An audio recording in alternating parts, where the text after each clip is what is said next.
Banyaknya usaha distributor spare part, makanan, minuman, dan lain-lain yang menggunakan Kijutsu Software untuk memantau dan men-tracking kunjungan salesnya. Hal ini membuat kami terus menyempurnakan fitur-fitur sales yang ada di Kijutsu Software. Di antaranya adalah sebagai berikut. Yang pertama itu adanya fitur input sales order. Fitur ini digunakan oleh sales supaya bisa melakukan sendiri input ordernya. Yang kedua adanya fitur update stok pelanggan.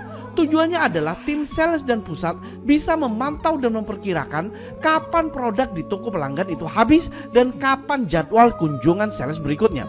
Yang ketiga itu adanya fitur pembatasan kredit limit pelanggan, di mana fitur ini bertujuan untuk membatasi pelanggan menambah stok produk baru dikarenakan masih memiliki tagihan yang belum dibayar. Untuk nilai kreditnya sendiri bisa disesuaikan. Yang keempat itu adanya fitur pembagian pelanggan untuk setiap sales, di mana fitur ini ditujukan untuk zonasi pelanggan sehingga mencegah perebutan pelanggan antar sales. Yang kelima adanya fitur menu pelanggan sales.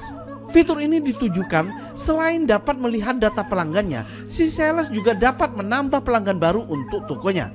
Yang keenam itu adanya fitur penagihan piutang pelanggan. Fitur ini diperuntukkan supaya sales dapat memantau sendiri berapa piutang yang dimiliki oleh pelanggannya masing-masing. Fitur ini juga memudahkan admin supaya tidak perlu lagi menyiapkan data-data tagihan tiap-tiap pelanggan si sales. Yang ketujuh itu adanya fitur cetak nota order pelanggan. Fitur ini akan mempermudah sales supaya tidak perlu bolak-balik ke kantor hanya untuk cetak nota order pelanggan. Yang kedelapan itu adanya fitur penagihan hutang secara cash ataupun secara transfer, yang mana bila cash maka akan masuk ke akun kas salesnya dan kita bisa memantau berapa jumlah uang yang dibawa oleh sales tersebut. Yang kesembilan adanya fitur laporan kunjungan sales. Hal ini untuk melihat laporan penjualan dan penagihan sales yang akan memudahkan Anda untuk memantau kinerja si sales.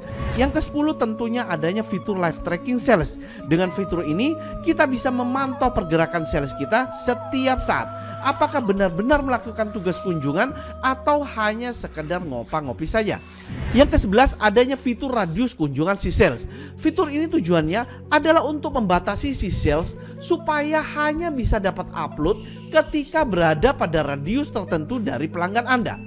Yang ke-12 adanya fitur manajemen harga, di mana fitur ini digunakan untuk membedakan harga grosir dan harga ecer pada customer Anda. Itulah fitur sales yang sudah kami kembangkan dan akan terus kami kembangkan untuk menyempurnakan kegiatan sales Anda yang ada di lapangan. Untuk pemesanan silahkan klik link di bawah ini. Terima kasih.